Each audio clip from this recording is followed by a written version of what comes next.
right, we ready? Yep. Okay, let's send this. We're back. Whew, what's up, everybody? We miss a week, and it feels like a whole world of things happen. This is how fast the tech world moves. It seems like literally Joe and I were talking about you miss one week, and it feels like such a long gap here. And I think with all the travel and the back and forth, the screen case cracked, so my monitor cracked, and so like technical just issues everywhere. But we're gonna get through this, and we're excited about this episode. We always get excited when we talk about growth, and we'll get into the disclaimer a little bit. Gambling on growth is just kind of a Vegas themed thing. We're out here in Vegas. Shout out to Incredible Marketing and Zach Bujazia, who is one of the Webflow Las Vegas meetup chapter leaders.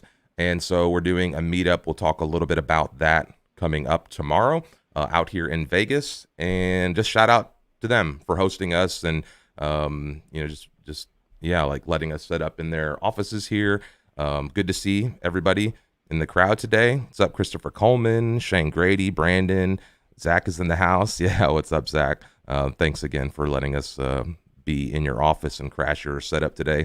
Jonathan Holden, Gabe Perez, what's up, Babis, Grace Walker, Jeremy LaRue, Dale Jensen, let's see who else, Magdalena, Mahar. Okay, yeah, Grace, excited for the stream to be back this week. So are we. I think we always enjoy this just as much as anybody in the audience. So it's always it sucks when we miss it because we miss it. Yep. So all right, Joe, any quick thoughts before we jump into here, get into the disclaimer or anything we got to get into before I slap the intro up here? Let's go intro. All right, let's up and grow.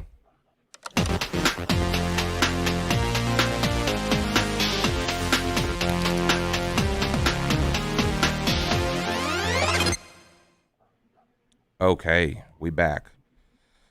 Whoo, Joe, what is going on? Let's talk a little bit about upcoming events and updates and things that are interesting that people need to know about before we jump into the disclaimer and all of the show content.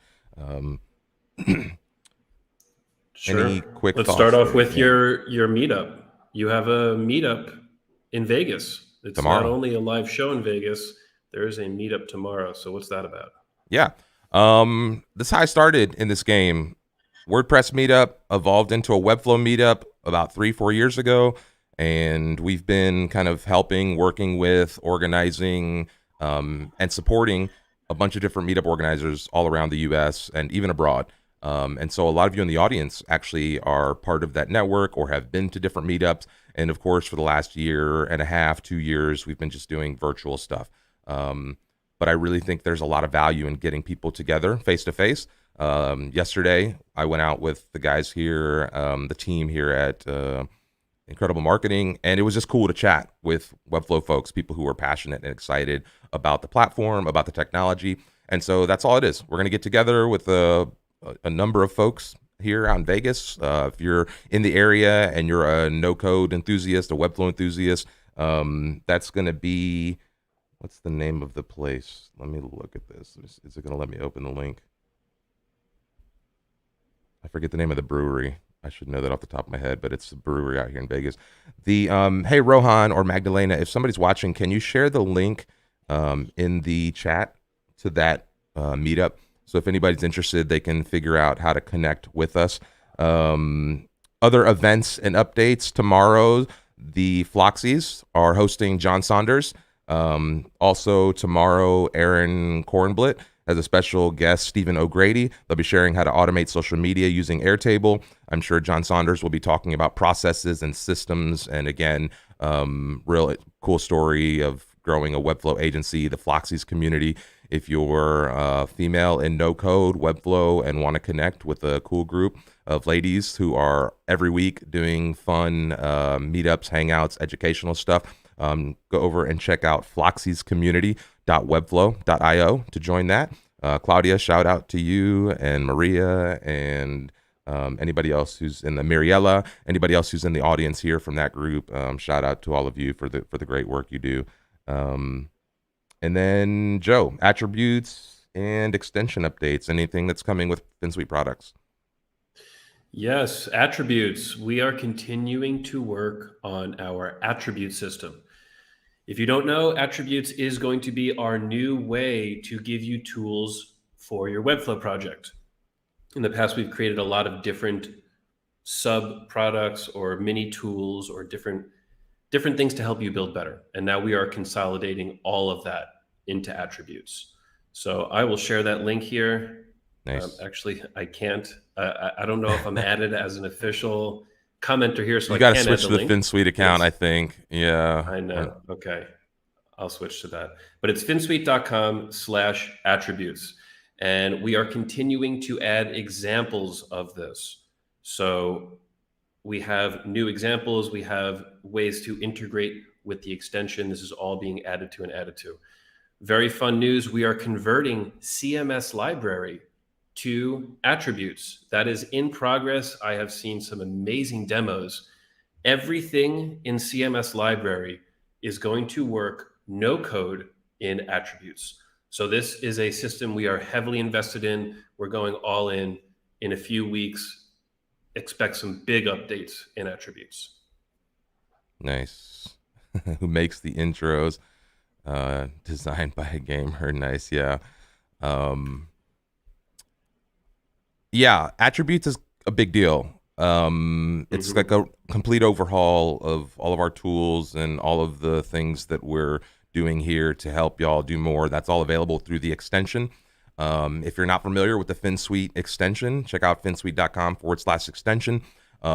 It's a super powerful tool. We were talking about that last night again with the incredible marketing team, talking about just simple little functionality that it adds and little things that we as like Webflow users, like day-to-day users of this platform, just little features that, don't seem like a lot on the surface level, or if you're not really familiar, but like unbinding a full CMS page and the vertical sizing and reordering classes and just like all of these little things that are really helpful to you as a Webflow developer. And so if you're not a user of that, you should definitely check it out. That's something that for sure will be useful to your workflow.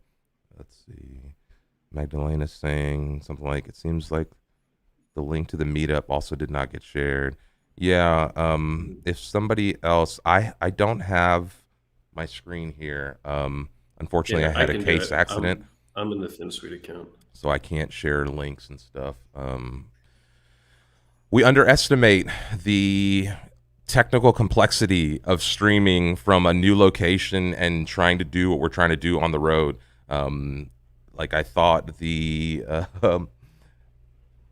case was going to be like the panacea for live streaming on the road. And while it's super helpful, there's still so much to think about, when it comes to finding stable internet and making sure that we got like space to set up and then setting up and tearing it down every week. It's like a lot. And so I think I underestimated some of that complexity, but we're going to get through it. And somebody asked something here that I wanted to address real quick. What happens to the old ways of we implemented the CMS library?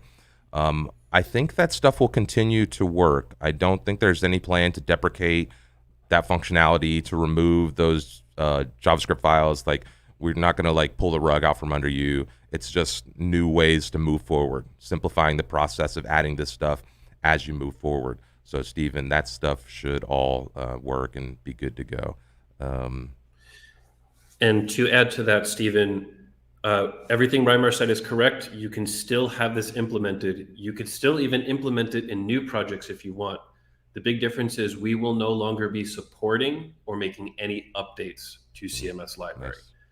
At the current version we have right now, it will stop. We will not release another version. And there'll be a big message that says, hey, go check out V2. And that will be the new active version. Nice. So there you go. Product updates and event announcements. We got to come up with like a title for that section. I think this section we call just upcoming events, but it needs to be a little bit more involved because if it's going to include product updates and whatnot. Anyway, we'll figure all that stuff out as we go. Now for the disclaimer, let's get into the show. The title, Gambling on Growth, was just a fun title because we're out in Vegas, but we're not going to be, like really gambling here. it is kind of a educated guess, and it's kind of a gamble and a risk when you go out into business on your own. Lots of businesses fail early on. Lots of people who think they're going to go and start the next world-changing company never get off the ground. And so we're going to talk a little bit about the perils of, the risk you have to take. How, do you weigh those risks? How do you kind of think about like how to make the right bet on your business, on your growth, right? And so, again, gambling can be a serious vice, just like anything else. And so, if you have some problems with any of that, maybe this is an episode you don't want to tune into, just for some of the language. But we're going to be talking a lot about the risk involved with starting a business. Joe, any thoughts on that as part of the disclaimer here?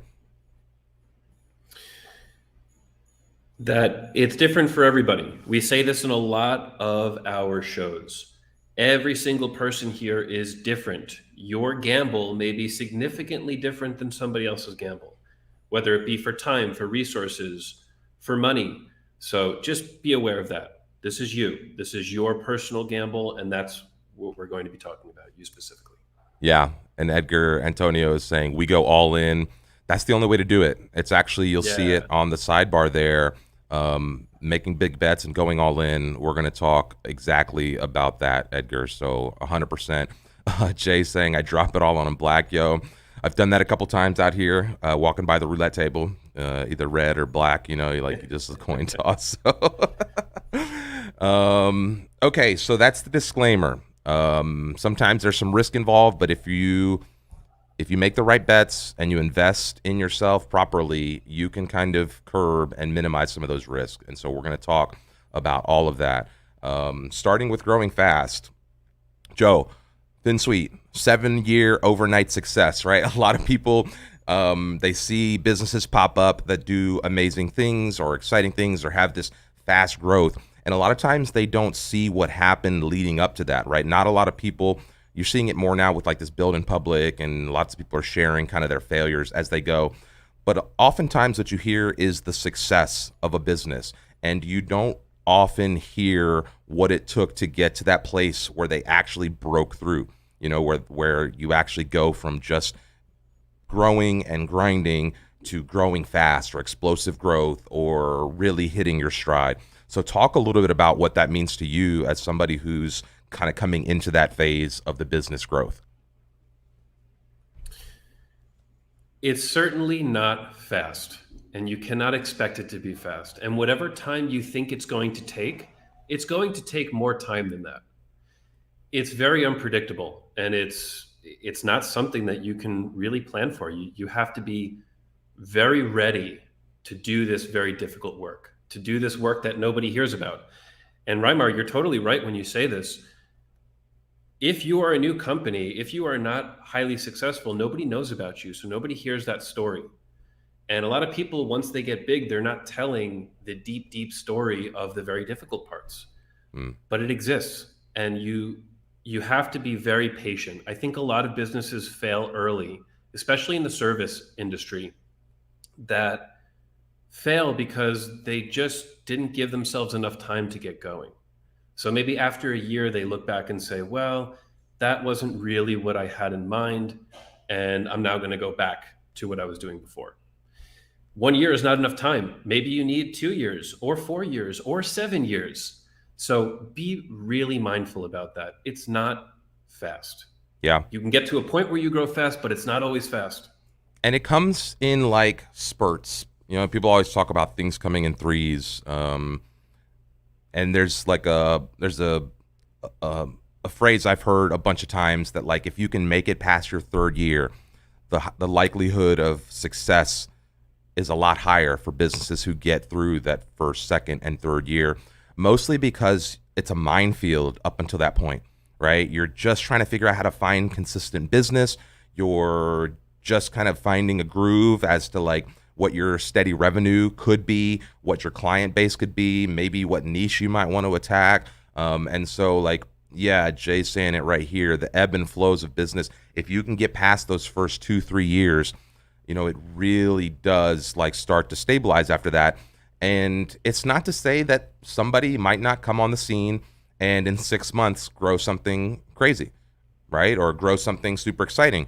But a lot of times you don't know what resources or connections they brought to the table before that. So it might have taken them 10 years to build all the connections to do something in those 6 months, right? There's this saying that's something like, if I do something in 10 minutes, like something about it took me 10 years to learn how to do the thing in 10 minutes. So you owe me for the years, not the minutes. And so a lot of times, again, you see this spurt, you see this thing that happened, and you're like, oh, that person just got lucky. You don't know. You don't know what it took for the last 5 years, 10 years, 20 years of them grinding in the industry around the edges, working for someone else, doing all the, the non-glamorous things to finally step out and maybe do what some of y'all are doing, that is taking that skill set and going from part-time to full-time, or trying to build your business or whatever it is. And so, yeah. And in that light, let's see, Nick Jonas just said, landed another 5-figure web project that week, last week. Nice. Looking forward to using Client First and all the Finsweet bangers on this one. We love hearing that. This is, this is like the goal, is to get to the point where you're consistently landing these high value web clients. So yeah, Nick, feel free to share any tips or tricks or thoughts about that experience. And if you're out there having any questions about growth or anything specifically that we can address as we go in deeper to this episode, for sure, let us know your thoughts.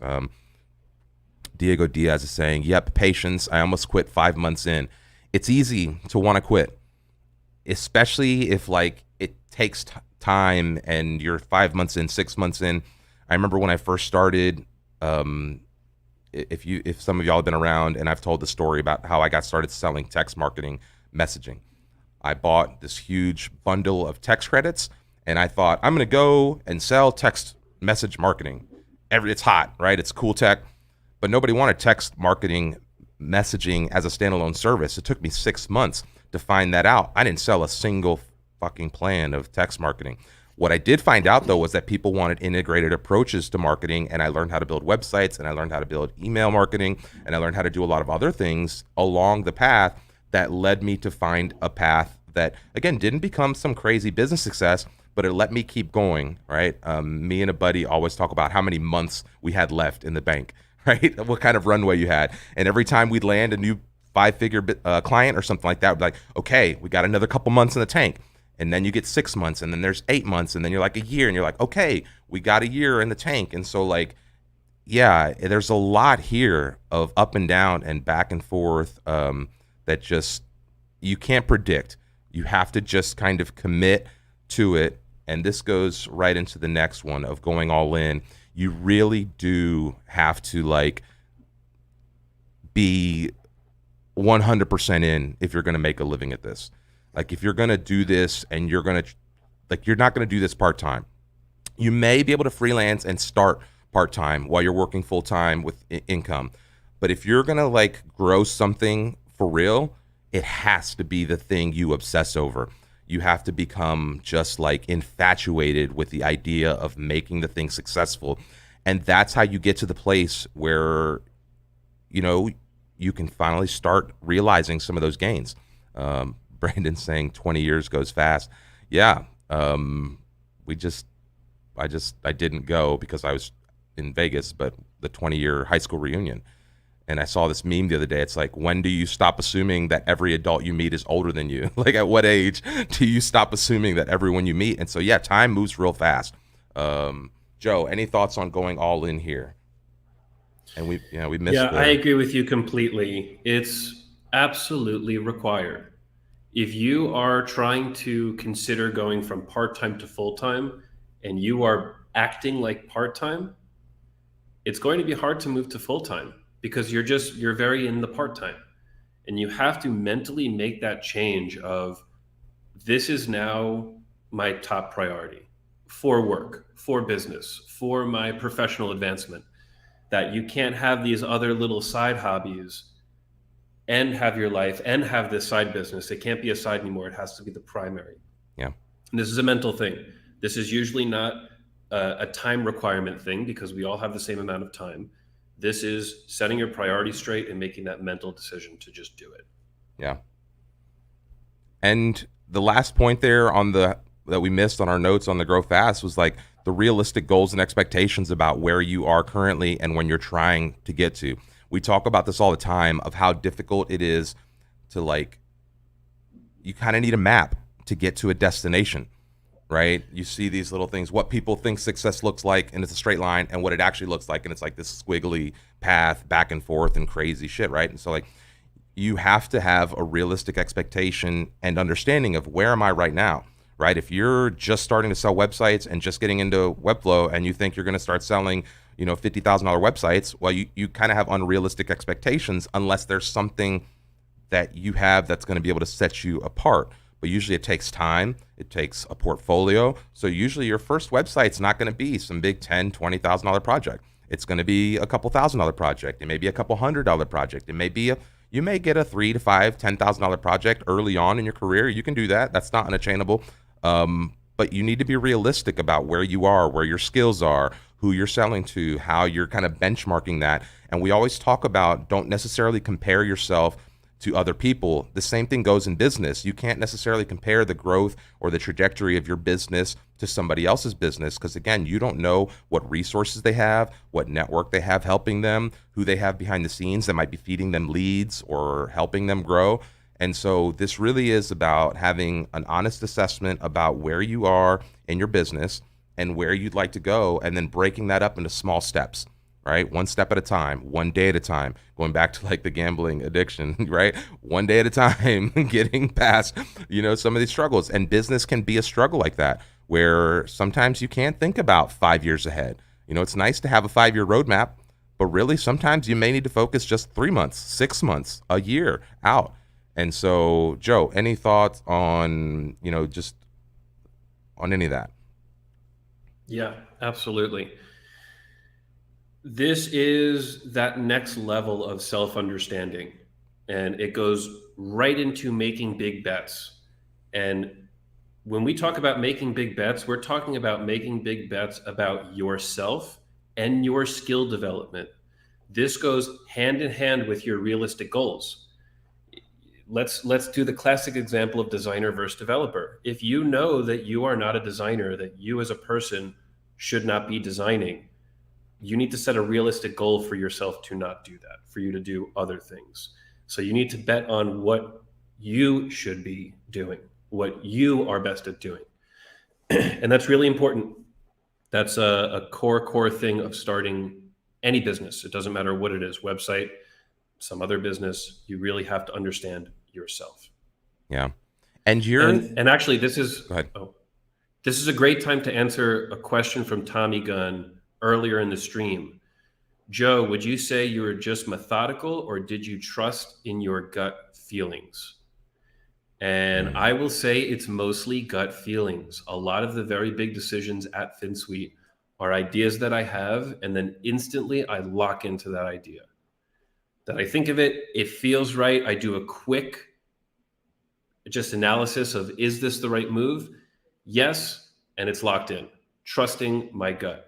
And that goes into making big bets. It's bets that I think can be good for this business. So trusting the gut, making big bets, it's all about you. Yeah. And also it's hard to bet and make big bets on things that are outside of your control, right? So it's hard to bet big early on. And we'll talk about this in the next section about avoiding mistakes. Like, you can make a big bet and hire the wrong person and tank your cash flow, right? But if you bet big on yourself, if you're the person you're gambling on, it's very hard to miss those bets because you're going to take ownership. You're going to set pride. You're going to we talk about always having, a very high level, a threshold for the standard of work or for the quality of work that you want to create when you build something. And this is what we mean a lot of times when you make this big bet, especially when you bet on yourself.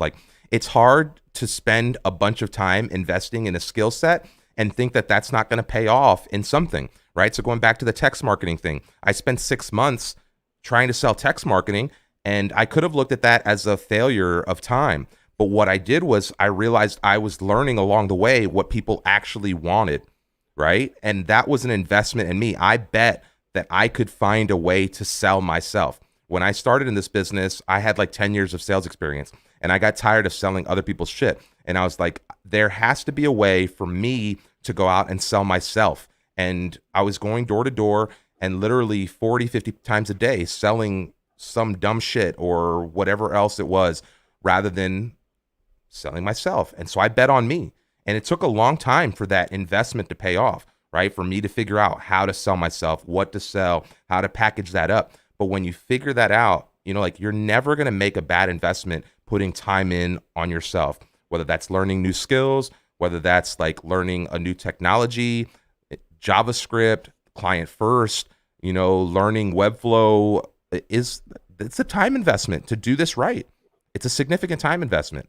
And so these are all bets that you can make with really high certainty on return, right? The timeline's not guaranteed, but if you invest in yourself and in your skills, like you will realize gains on those returns.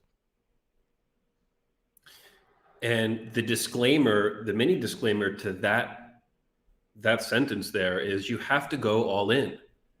That when you bet on yourself and you go all in on it, that's when the success starts happening. That's when the growth starts happening. So don't just make a bet on yourself and half-ass it and do part-time. Make that big bet on yourself and go all in. Yeah. Let's get a couple of these comments in here because Daniel Brasnio is being honest. I'm doing my company for about 10 years now, but started thinking about quitting. I'd like to know why. Are you not getting enough deals? Is it not growing at the rate you thought? Burnout can be a big thing, right? If you find yourself just kind of doing the same thing over and over and you're not growing, you can burn yourself out. And so this is a real issue here. Maybe you get bored with just doing the same thing over and over and you're looking for something new to do. I don't know. There's a number of reasons why after 10 years you may think about quitting, but that seems like so crazy to invest that much time to probably have some level of traction and consistency and then walk away from that. So Daniel, I'd be interested to know what more specifically, why are you thinking about that? And maybe we can dissect that a little bit. So feel free to follow up in the comments there. Let's go. And thoughts there? Also, Daniel, to add to that, we're in an industry where it's really easy to pivot services. We're not building homes. We're not cutting lawns. We're not planting trees. We have so many services and options around us that you can be a website designer and transition to an Airtable consultant, or you can transition to a no-code mobile app developer. And it's all in a very similar industry. You can make that jump and do something completely different. So also consider that. But I would love to also hear what you have there for us. Yeah. Grace is saying, so difficult to compare yourself to other success, but thankfully so many encouraging voices in this space. That is one of the things about this community. Zach and I were talking about this yesterday over a couple of drinks, that most of the people I meet in the world of Webflow, in the no-code world, are incredibly giving of their time, of their advice, of their resources. We all understand this path. And I think we all understand it's not a zero-sum game. We're not at the point where this is like some massive competitive industry. It's the opposite of that right now. Like there's enough for everyone to go around. And so it is great to see people supporting each other, promoting each other, sharing resources and stuff like that. Grace got a follow-up here. Let's see. I'm doing a project right now with a freelancer who has been independent for 20 years. That's a goal. Yeah. 20 years as a freelancer is, you heard Success. It. People talking about wanting to quit after 5 months or 10 years or whatever. And so I always brag about how long it's been since I've had like a real job, to where I haven't been in control of my time or, and that's over a decade.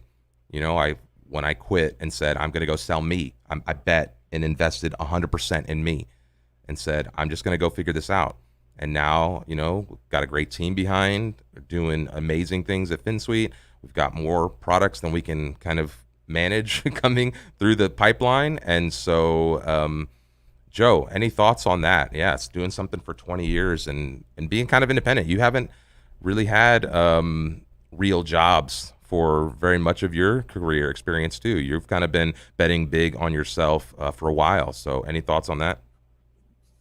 Yeah, I think it comes natural to me that this is something even from a young age that I've been very, very interested in.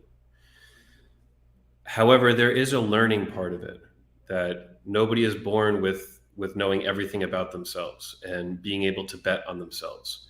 So we talk about this a lot. You have to get to that next level of understanding yourself, and that is a path. That's a journey. Yeah. That doesn't just come right away. So yeah, this has been a constant year after year after year identifying what I'm doing, what I'm good at, and how I can continue doing that better. Yeah. And Peter nails it here. Doing things out of pure passion is the way to go. I believe that doing it primarily for money is not a recipe for success. Even if a successful business needs money, it's the purpose. Yeah. You hear like there's back and forth on this all the time, right? Follow your passion, don't follow your passion, do what's practical. It's like, I don't know what the right advice is there, but I do know that everyone that I see who's successful at something usually has a why behind why they do what they do, right? So just like Peter's saying there, there's some reason driving them to do the next thing or to make those big investments on themselves, to stay up all night, to give up your weekend, to make whatever sacrifices it takes to get to that step. And usually you need a strong reason for that. You need some kind of passion. You need something that you like, again, become obsessed with, get infatuated with. And yeah, I think that's a good anchor to have in this business. I don't know that I advocate just like following your passion blindly, but in the right way, harnessing a creative talent, a passion, building an obsession around something that can generate revenue or that can give you the freedom of time is something that I would say yes, 100% to.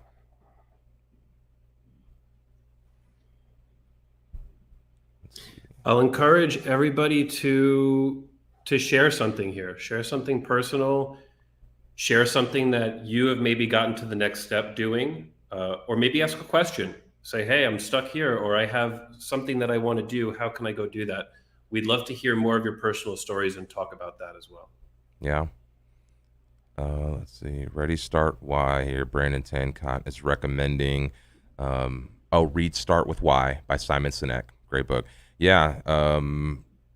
There's a ton of good books about this. Let's see. Julie's saying it's about becoming a master of something you love. 100%. And there's something that just comes with being a master. You hear this all the time right now. Everyone's got their own mastermind course, whatever they want to call the thing. And I often find that those masterminds, like there were some mastermind meetups in my local area when it was kind of getting trendy. And I went and I looked around and I'm like, none of you here are actual masterminds. Like there's a lot of egos in this room, but there's nobody who's actually like mastering a craft. And usually people who are mastering something are not ego driven, right? They're driven by the art that they're creating, by the result of the work. And they usually let the work speak for itself. Like you don't need to go around telling people, I'm a thought leader in this industry. No, no, no. You don't self-proclaim being a thought leader. Like other people prop you up as thought leaders because your thoughts are leading an industry. And same thing with master of your work. This is why Webflow is such a beautiful tool because the work and your portfolio can speak for itself, right? So your work can do the talking. And as you master that trade, it's hard to fake it in this business, right? You can talk all you want about how great a web designer and developer and blah, blah, blah you are. And then I'm like, show me the portfolio because that's all I care about, right? And then that portfolio should do all the talking that needs to be done when it comes to landing the clients. We talk about this all the time. Any thoughts on that, Joe? Yeah, totally agree. That's the first question I ask a lot of times when we're bringing on a Webflow developer. The very first thing is show me your portfolio. And before I even take any time to type out, I need to see what that portfolio looks like. Yeah. So yeah, that's an amazing thing. A lot of industries do not have this. I would say most service-based industries do not have this luxury, but we have this luxury. Yeah. Dale Jensen saying primarily chasing the money can give good clients pause. Yeah, and it can do the opposite. It can scare people away. And maybe this is what you're saying, Dale, in just a different way, but like people can sense desperation, right? It's like we talk about the dating game all the time. If you're like desperate to meet your life partner or whatever, you're almost never going to meet him. You know, it just comes off as like, this person just wants every person they meet to be that thing. And same thing with a business and a client. You know, if you're going after a business and you need the money, you need to close the next deal, that comes off as like clingy and insecure. It doesn't come off as confident, right? What you want to be is you want to be in a position to scrub those leads so that you can kind of pick who you work with. And yeah, 100%. If you're making those decisions based solely on money or the need for dollars, even if you do need the money, you have to learn how to fake indifference and kind of present that cool, calm, and I don't really need the work. And it's hard to do. That becomes an art, but it's something that really does help grow in those early stages. Thoughts there, Joe? Uh, oh, okay. Grace Walker. John Saunders shared a great reading list on his Twitter the other day. Nice. I'd love to bring up a comment from Felicity. Yeah. For me, it's a balance between passion and being financially stable. Too heavy on the other side won't be sustainable for the long term. So, this is a great comment. I think this is incredibly important early on in your career. And there will be a point later on in your career where you actually get both of them. If you have that good flow of clients coming in, you are talented and you are doing this for a long time, you get paid good money. So it gets to a point where you get both. It's not this super even balance your entire career. But in the beginning, you have to be ready to make this balance. Like first year, second year, probably third year, you have to be ready for this. So great comment here, Felicity. Yeah. And Julie's saying, my works kind of speaks for me. This is how you do it. Yeah. You know, you really do let the, let's see, Peter's following up here. Branding is not what you say, it's what they say. Yeah, it's what other people say about you. That's a good point. A lot of people want to like build this brand in their head about what they think they are. And that's all good and fine. But yeah, what other people say about you really is what defines that brand. So that's a good point there. What's up, Ezekiel? Joining us late to the party, but late is good. Better than never. So what's up? Welcome to the party. Let's see. What's just coming in here? Excited to meet you all. Yeah, Nice. hopefully you're coming tomorrow. Abel Baker Brewing, I think, was the name of the place. If you're just joining us and anywhere in the Vegas area, if you'd like to come out, we're doing a meetup tomorrow. That'll be a lot of fun. Let's see. What about procrastination, Alexander? Yeah, and this is a good one to make the transition into the next one about avoiding mistakes. We'll transition to the next point of the conversation here. But Alexander is asking, what about procrastination? What is your approach to deal with these issues? I got this passion feeling, but at the beginning of the project, then it becomes a little boring. This is very common in creative work. You get excited about getting it to like 80, 90%, and then it's those fine details that you kind of lose interest in over time. It's all the little updates and client changes and one last little thing, and then you're just like, fuck this. I want to move on to the next project. So there's a right way and a wrong way to procrastinate. I actually watched like a cool TED talk on this, and it validated so much of how I approach the world because I procrastinate quite a bit on certain things. And the main takeaway of the TED talk of the psychologist who was kind of sharing the art of procrastination was to start and kind of think through the phase. When you get in trouble procrastinating is when you push off all the way to the end and you don't actually start or come up with a plan. Because what happens if you procrastinate properly is you start the project and you kind of get into a flow, and then you can set the project aside at that point and your mind will kind of keep working on things. And then you can come back and kind of build those out. Sometimes you need to step away from the project in order to fully see what the potential could be, right? Especially when you're creating art, you need to step back and look at it at a high level in order to be able to like take the next step forward. And so when you procrastinate, you really have to just kind of pace the procrastination, right? You need to kind of work on it in phases. So, Alexander, in this instance, you may be putting too much pressure on the early part of this and leaving too much of the stuff you don't like till the end. Maybe try to figure out how to pull some of that stuff you don't like earlier into the project so that you have a little bit of freedom at the end to do something new or creative with the project, or find ways to just maintain some of that momentum, you know, throughout the project. I don't know, maybe somebody in the comments, Joe, do you have any other thoughts about procrastination, time management? Yeah, I don't like that word. I think that that's a very negative word, procrastination.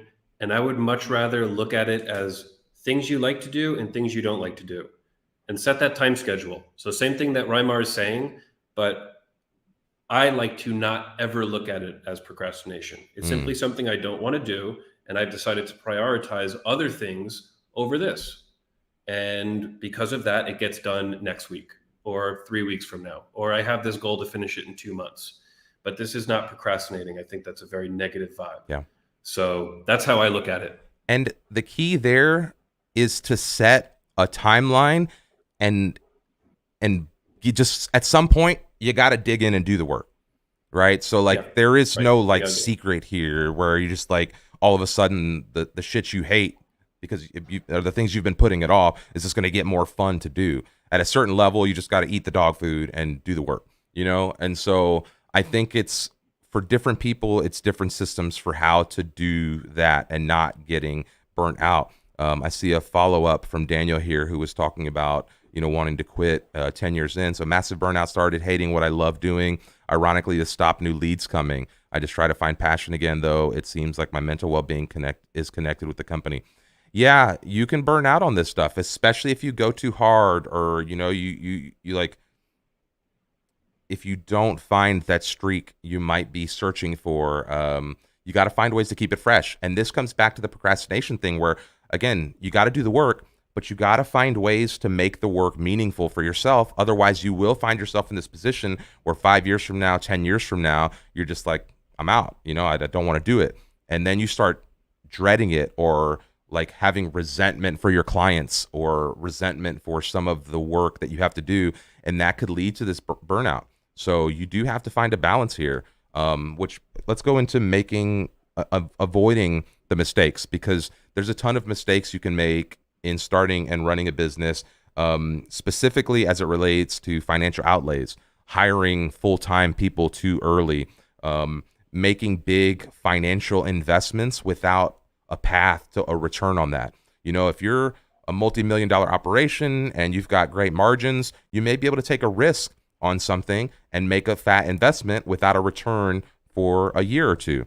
But if you're just starting out and you jump in and hire some hotshot because you think they're going to help your business grow, and then this person becomes just a drain and they don't deliver, 6 months of somebody's payroll can cripple your business, you know?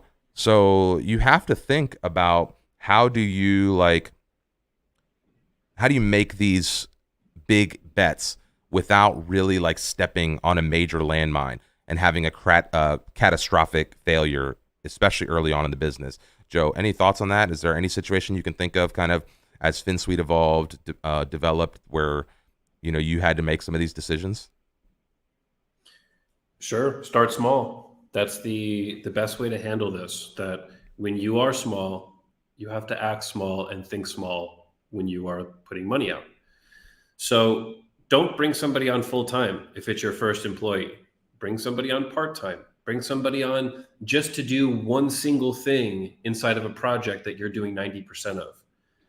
Really do not overdo it early on until you have experience with doing that.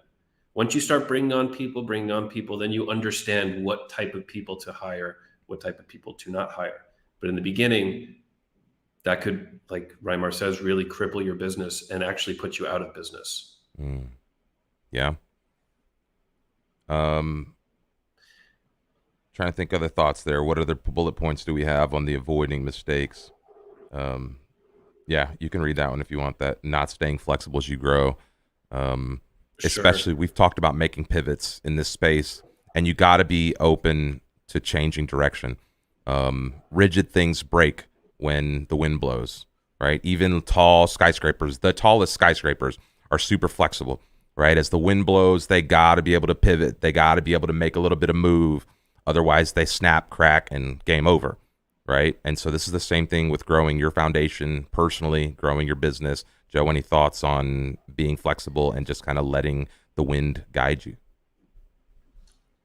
Yeah, absolutely necessary. I'll give an example of how to not be flexible.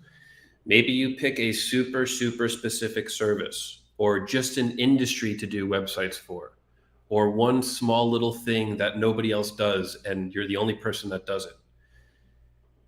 This may not be a good move because you are not flexible.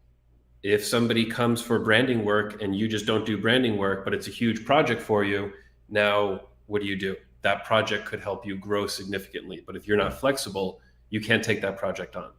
So every time we're making decisions at Finsweet, we are prepared for this is what we want. This is another option we can do it. And this is another option we can do it. There's never a, hey, this is the only thing that we're doing. And it's definitely going to happen like this. It's, we want this to happen and we have fallback, fallback, fallback.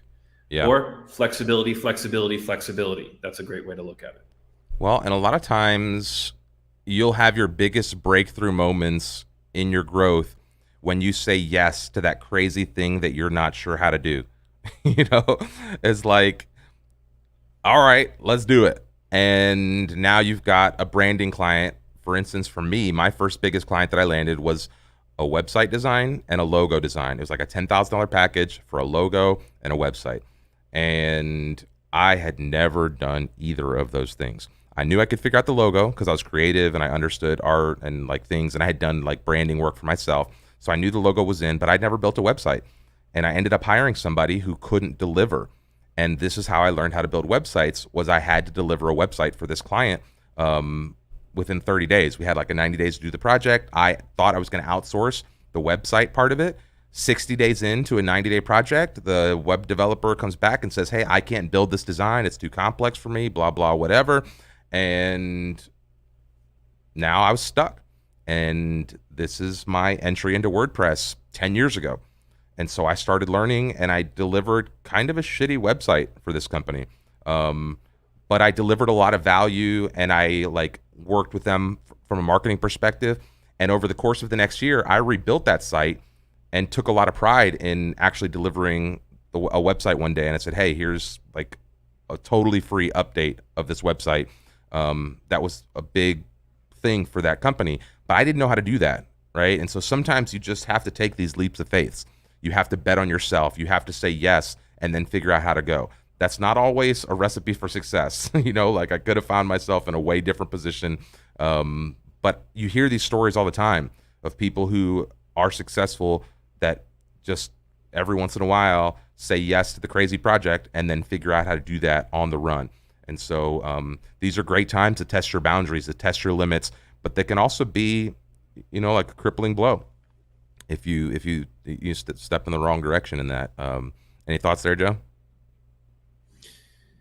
Yes, that you have to know when to fold. That you're doing all these things to be flexible. You're making these bets, even if they're small in the beginning. Small bets are big bets for small companies. So even if you're bringing somebody in just to do a service of a site, that could be a big bet for you. You have to know when to step away from this. Maybe you're bringing somebody in and they do one project good, they do another project good, and then project 3 and 4, you see a big quality drop. You have to know when to say, hey, this is done. You know, we did a great job on these, but now we can no longer work together. So you need to be ready to do that. You can't do these bets and then just keep doing them if you see them failing hard. Reimar, thoughts on that? Yeah, I think that's the hardest decision is, you know, like in poker, you see this all the time. If anybody watches poker online and you see somebody's got like a dead loser, but they're so confident and they keep making the bet and making the bet and making the bet. And like part of the art of being a great poker player is knowing when to fold those pocket aces, right? Because the full house is going to kick your ass, or the 2 pair, or the whatever else is out there. And so this going back to the idea of like, is this something you can practice or is this like a gut shot thing? A lot of times you just have to like, you have to have this sixth sense. You have to have this like knowledge of when to step away from something. And a lot of times there's hints, right? Like Joe was saying, the person you're working with becomes a little less dependable. Maybe a deadline is missed, right? And you just, okay, no big deal. And another deadline is missed. No, no big deal. And next thing you know, it is a big deal because the project doesn't get done. And so you got to pay attention for all these little signals around the edges. It's never just like, this is what's sitting in front of me, so this is what's important, right? If you're running a business, you kind of have to be seeing everything around you. You have to see how people are making moves, how teams are interacting with each other, and you have to like kind of keep your finger on the pulse of the operations hub so that you can know, okay, I got to lay this hand down. Even though it's a good hand, even though there's a good opportunity here, there may be money here, there may be a big project somebody's dangling in front of you, but you know they're a shitty client. And you know, like there's a lot of reasons why you might want to then just set that hand down and step away from the table, even if you made a bet, right? There's a thing called being pot committed when you're in poker or gambling, where sometimes you just gotta trudge forward, right? I'm in it. Okay, I'll follow up. But sometimes you gotta walk away, even if that means losing a little bit of money, taking a little bit of hit, just so that you can have some funds or some opportunity to play the next hand, right? You don't want to go all in and lose. You want to make those all in bets with a little bit of certainty that you're going to like get another chance to play another hand. Any thoughts there, Joe? Yeah, great gambling metaphors first. That's really nice bringing it into the show title here. Yeah, it's really nice that you mentioned the client side of it and the project side of it. This is a really, really important skill for us, knowing when to fold on a client project. That maybe you're going to miss out on the final payment, or maybe you cut it short and say, hey, I'm going to refund you everything for this project, just so that you can step away, be more clear minded, and get the right type of project. So this happens, and this is really, really hard. A lot of people will stay in these projects and fight through them and fight through them and have months of misery just so they can get the full payment. Yeah. When actually you may make more money long term if you step away from that and move quicker with the right client. Yeah. So when to fold, it works so many different ways. When to fold on teammates, when to fold on clients, when to fold on ideas. Yeah. It's a skill. And it's something that you have to make grudgingly sometimes. I remember when I came to Finsweet, the goal was to keep the video studio open where I was operating. I loved the space. It was my creative playground. But then the building came in and they wanted to like double the rent. And it wasn't that I couldn't afford it or figure out how to do it, but it just didn't make sense at the time, considering in the middle of COVID, video was slumping and I was making this transition into the web side of things. And so to this day, I regret shutting that studio down, not because mostly just because I miss having a place to play, but I went all in on this other thing. And that meant stepping away from this other thing that I loved. I will build a studio at some point. Again, it's on my like dream list. We're going to build a creative playground for me to like do this thing. But right now we're traveling. Right now, the studio's in this box that's next to me. Right now, we're all in on the Webflow community, on building this agency, on building products, on taking that next step. And again, sometimes that comes with leaving something you appreciate or something that you love or hold dear behind in order to free yourself up to have the bandwidth or the mental capacity or just the sanity to do the other thing. And that's a balance that nobody can tell you how to like achieve. That's something that comes from hard decisions and weighing things dearly to how you operate and to where you want to go. Again, having a realistic expectation of where you are and where you might be if you make this bet and you succeed on this bet, right? And that goes back to betting on yourself and just kind of gambling on growth, which I think is a good way to button this up. Let's spend the rest of the time addressing comments, thoughts, questions, anything from the crowd here. that we may have missed up to this point. Seeing anything interesting in the comments, Joe?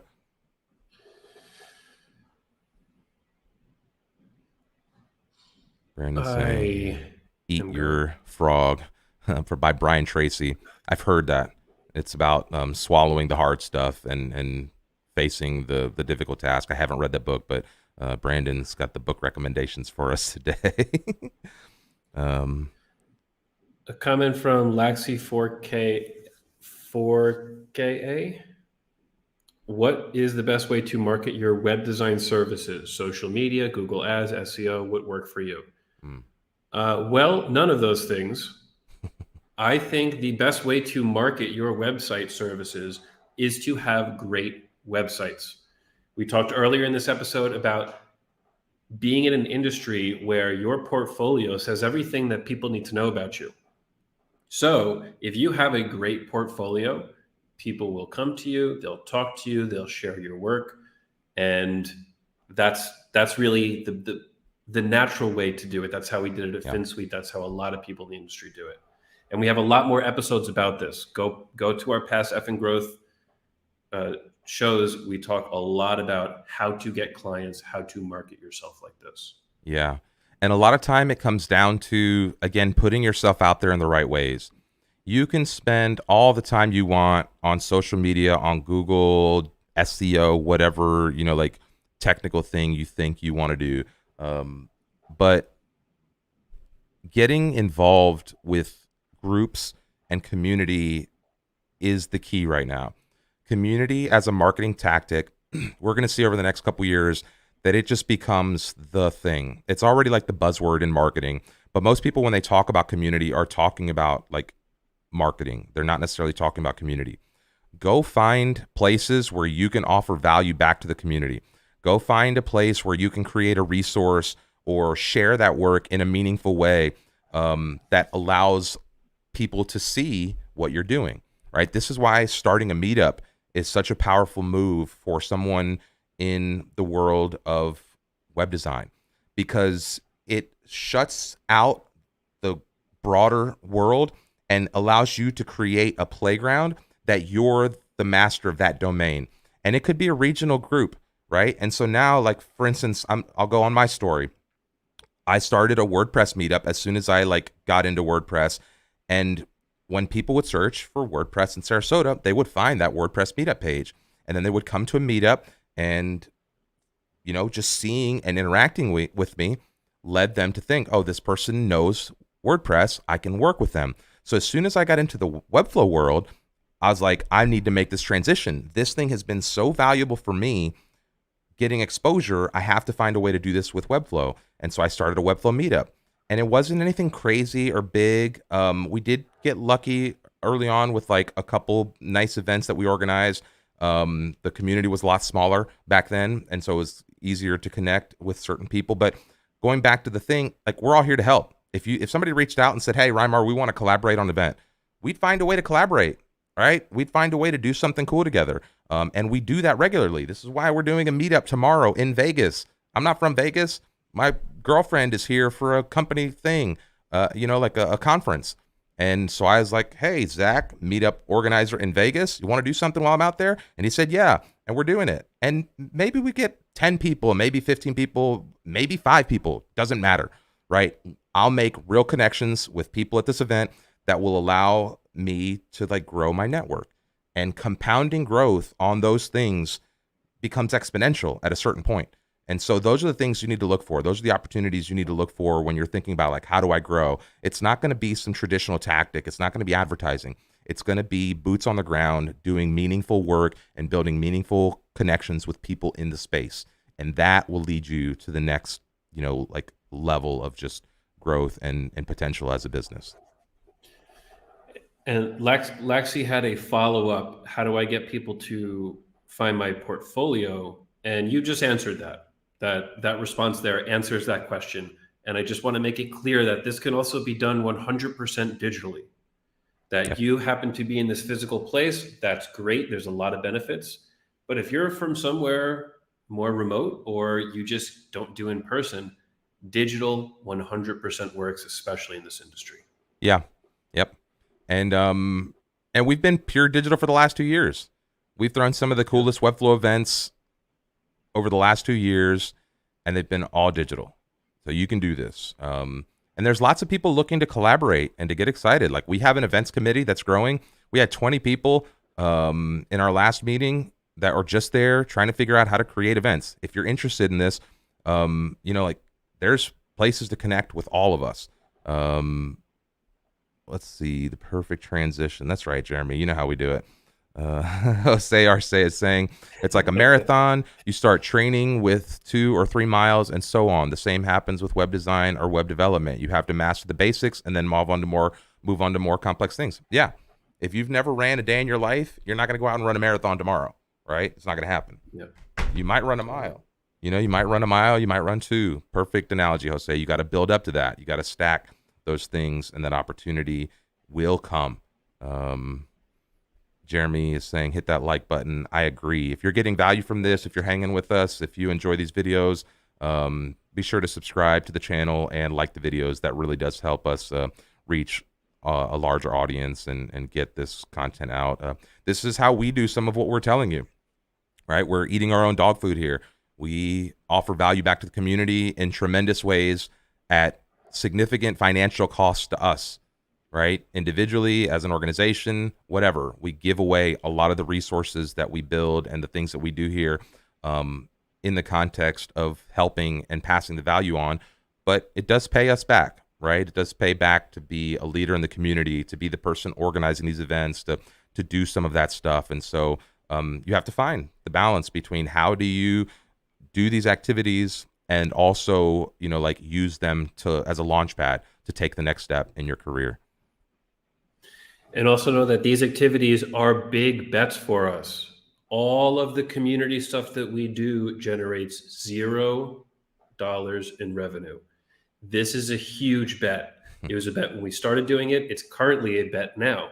And I think a good bet, a really good bet. I'm really happy to gamble on this concept of being community leaders. But this is what we're talking about, the whole thing. These are educated guesses based on industry knowledge, based on what people are asking for, what people need. And for that reason, we go make the bet and we go all in on it. And we are all in on Webflow community.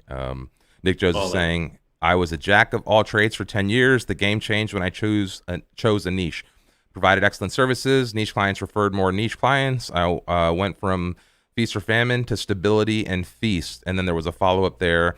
I wish I would have realized that one thing niching down 7 or 8 years ago. Our last episode 2 weeks ago was about niching down and finding a groove, how to become more efficient. This is a great path for some people. Some people like being the jack of all trades or doing a lot of things. But like Nick's saying here, you can sometimes find yourself just churning and burning and not really finding a groove. Where sometimes picking that niche can help you accelerate the growth. So good point there. Let's see. Any other comments? Colleen in the house. What's up, Colleen? I can't praise Colleen enough, by the way. I know a lot of you all out there know Colleen, but a lot of the events and things that we've done in the past, rely on her helping and connecting and doing a lot of work on the back end. So just a shout out when I see her in the comments there. And I think Colleen is a really good example of getting yourself known. Back to the comment from Laxi, Colleen is everywhere. She's helping everybody. She's giving good information. She is active on Twitter. People know Colleen. If Colleen wanted to say, hey, I'm going to start an agency business right now, I bet she can get that up and running fairly quickly because she's just everywhere. This is great marketing. So she is getting herself out there. Even without a portfolio, she's seen as a leader in this no-code space. Yeah. So great use case.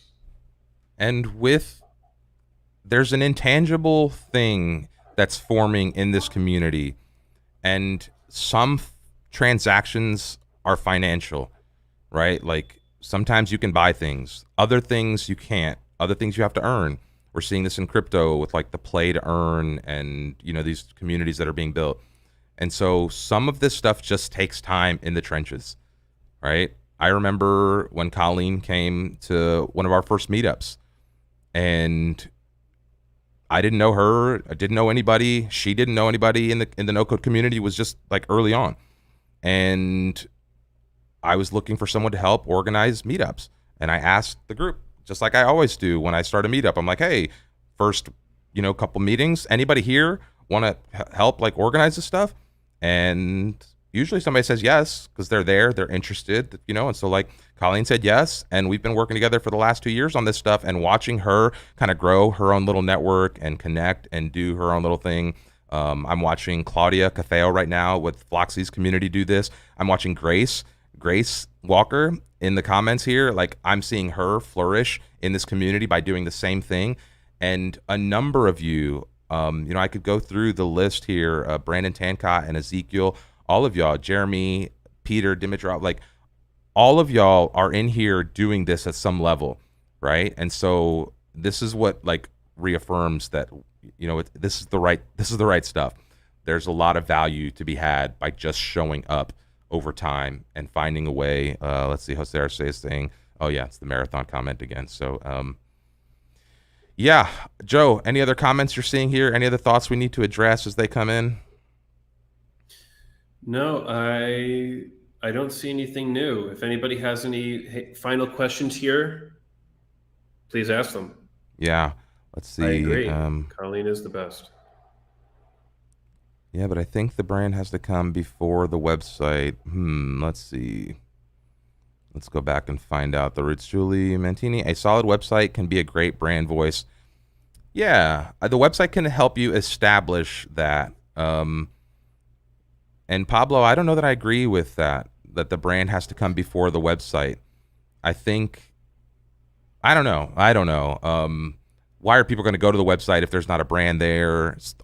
Sometimes that evolves. I think people put a lot of thought into, maybe too much thought into like the actual website side of branding. Most people don't care. Like they're going to go look at your website once to check your credibility and see if it's like matches up with what they think. So it can hurt you and it can help you, but it's not going to make or break the game, right? Like my personal website has been sitting on the fence since like 2018 with any major updates, and it's still like when people come to learn about me, they still find the way. And so could the website help? Could it be better? Sure. But I don't think it's like a chicken and the egg. What came first, right? The website or the brand? I think it's a loop that just constantly has to be iterated on. Any thoughts on that, Joe? Did I get it wrong? Yeah, I don't agree with that very much. The comment specifically about the website not being that important in the brand. Mm, This is, I think this is one of the core reasons why Finsweet became a leader so early, that our websites have always been cutting edge in the field. yeah. And there are some industries where that, yeah, really don't care about a nice, beautiful website. But there are plenty of industries that really do. So I think the website is Yeah. maybe one of the most important branding pieces, one of the important marketing pieces of a company. Yeah. I agree with that in a lot of ways. Especially because it can be your first impression, right? It's your digital first impression, and we do know how important those first impressions are, and it can set the tone for, is this an adventurous company? Is this a playful company? Is this a super serious and rigid company? Like, yeah. And so all of that stuff comes to the brand, but there's also a lot of other things that feed into that. And a lot of times, like it's the stuff you're doing outside that pushes them to the website that matters.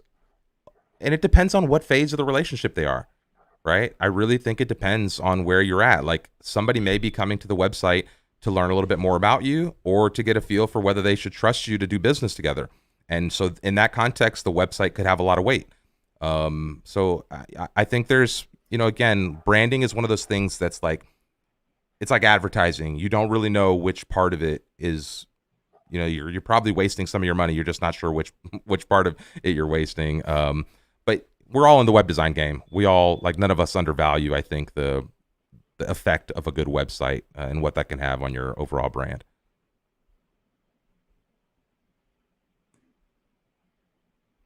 Let's, see. Totally. Great comment, Jeremy. Branding evolves constantly.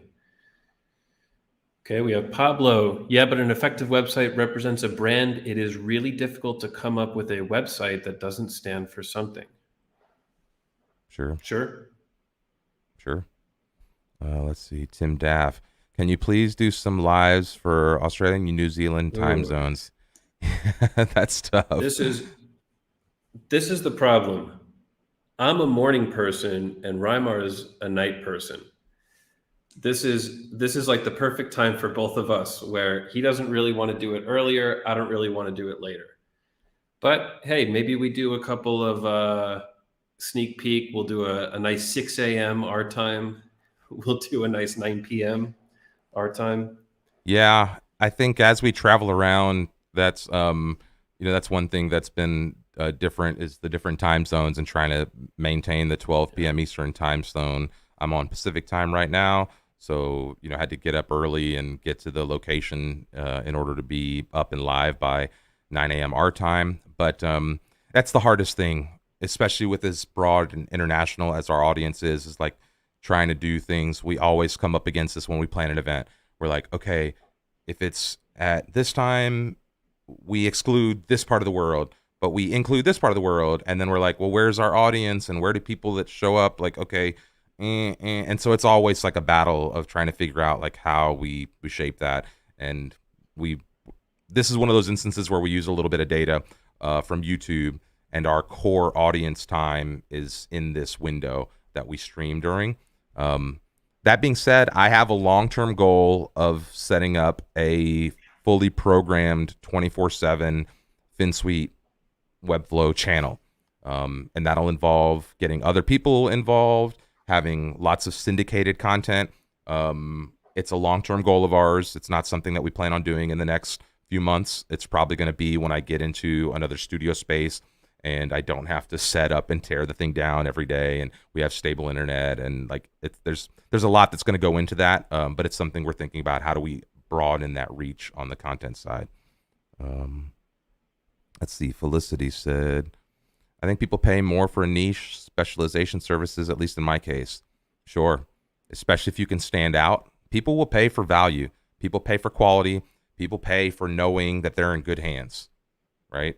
People pay more to come work with Finsweet than they would working with somebody with 3 projects in their web portfolio who just started designing websites, right? They know there's a comfort level. They're like, oh, look at the other people who have trusted them in this business decision. Look at this portfolio of work. And if you're in a niche specifically, look at how many hotel websites they've built. Okay, I have a hotel. They'll be in good hands, right? And so, like, sure. I think the folks here at Incredible Marketing do a lot of in the healthcare niche. You scroll through their Instagram feed and you could tell they're speaking to that audience. And so that really helps shape that. And you can usually charge more for that expertise, for that quality of work inside of a specific field. We're getting positive comments on the 24/7 channel. Yeah. Christopher Coleman, 24/7 Finsweet sounds like such a fun project. Yeah, imagine like Yes. like a programmed radio show where like it would mostly be like program stuff, and then we would interrupt it like a live DJ. But coinciding with this is this like open community area that we're also trying to figure out to program. So like imagine having events running inside of a space that correlate with like a live stream, and people are hanging out on the stream. They can jump into Gather, and there's a group of people inside of Gather doing a meetup, and we're learning a specific topic. And so maybe there's a bunch of videos that relate to the thing that we're learning. And it's kind of like a modern university type concept with a 24/7 educational element. There's a lot of thought kind of forming around what this would be like or how that would work. But yeah, that's definitely something I personally have a passion to figure out over the next couple years. Let's see. It's all good. I checked the replays. Thank you guys. It's 4 a.m. here now. Yeah, Tim, we appreciate that. That's yeah, I'm never cease to be blown away by the reach of some of the content that we create here. Mostly B2B, the branding up. Okay, brand strategy, which is cool. Yeah, perfect little niche there, Julie. Nice. All right, I think we're good on the gambling on growth. Joe, any final thoughts here before we wrap up? Yeah. Tell us what you do. Tell us how this may impact you. Whether that's in the next episode, in an episode 2 months from now, come back and say, hey, I did this thing from this episode and it helped in this way. Or it did nothing, and let's talk about it. Yeah, I love the idea that this show can give people action, can make you hear the content and say, okay, I have something actionable to do right now. So when you take that action, something good happens, come tell us. We're listening. yeah, yeah. Excuse me. That's one of my favorite parts is seeing how the stuff we do impact folks. Whether that's releasing products, whether that's the extension, whether that's client first, whether that's a piece of advice on one of the shows, and then you hear somebody coming back like Nick Jones in the episode and saying, I landed another 5-figure client. Like we don't take any credit for that, but we love hearing those stories. We know y'all are out there working just as hard as any of us, and we love to share in your success. It really does motivate Joe and I to show up week after week, hearing these stories and interacting with all of you. So this is something we hold. Actually, we were talking about this last night. We were talking about like the impact of building community, and like I was kind of overwhelmed by some of the compliments I got last night, and it just reminded me that I take this super serious. Like when we call out Webflow, when we create products, when we do an event, like we are here as advocates for all of you. Like we are users of this platform. We earn our income on this platform. We understand what it means to do those things. And we take like a great deal of pride in being upfront and taking some of these arrows and doing some of these things. And so like, no need to get too much deeper into that other than to say that like we take a tremendous amount of responsibility and we take this very seriously, what we're doing here. As much fun as we like to have and as exciting as it is to grow and do this stuff, it's a big part of our personality as an organization. So Nice. Now everybody go and gamble. yeah. Go do it. Yep. Okay. Final comment real quick here. Benjamin, I'll answer this.